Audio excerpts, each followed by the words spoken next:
ജാൻമണിയുടെ latest ആയിട്ടുള്ള ഒരു issue ആണ് ഇപ്പോൾ സോഷ്യൽ മീഡിയയിൽ ഭയങ്കരമായിട്ട് ചർച്ച ചെയ്തുകൊണ്ടിരിക്കുന്നത്. കുറേയധികം പേരെങ്കിലും അറിഞ്ഞിട്ടുണ്ടായിരിക്കും. അറിയാത്തവർക്ക് വേണ്ടി പറയുന്നതാണ്.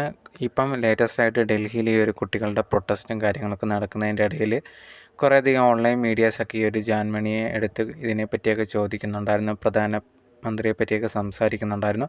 അതിനിടയിൽ പ്രധാനമന്ത്രിക്കെതിരെയും പ്രധാനമന്ത്രിയുടെ അമ്മയ്ക്കെതിരെയൊക്കെ ഭയങ്കര മോശമായിട്ടുള്ള രീതിയിൽ ഈ ഒരു ജാൻമണി സംസാരിച്ചിട്ടുണ്ടായിരുന്നു.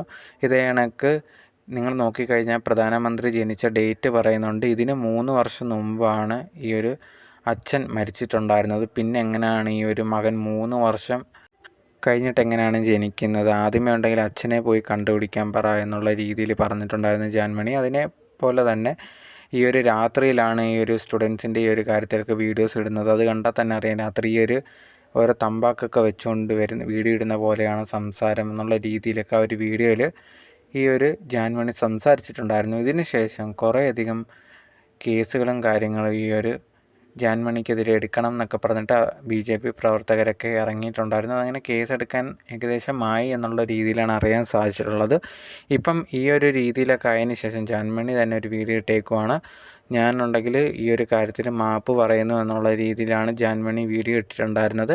അതുപോലെ തന്നെ ഞാൻ പറഞ്ഞ കാര്യങ്ങൾ എൻ്റെ ഭാഷ അത്ര കറക്റ്റ് അല്ലാത്തതുകൊണ്ട് ചിലവരൊക്കെ തെറ്റായിട്ട് എടുത്തു എന്നുള്ള രീതിയിൽ കൂടി ജാൻമണി പറയുന്നുണ്ടായിരുന്നു. എന്നിരുന്നാൽ പോലും കേസും കാര്യങ്ങളുമായിട്ട് മുമ്പോട്ട് പോകും എന്നുള്ളതാണ് അറിയാൻ സാധിച്ചിട്ടുള്ളത്.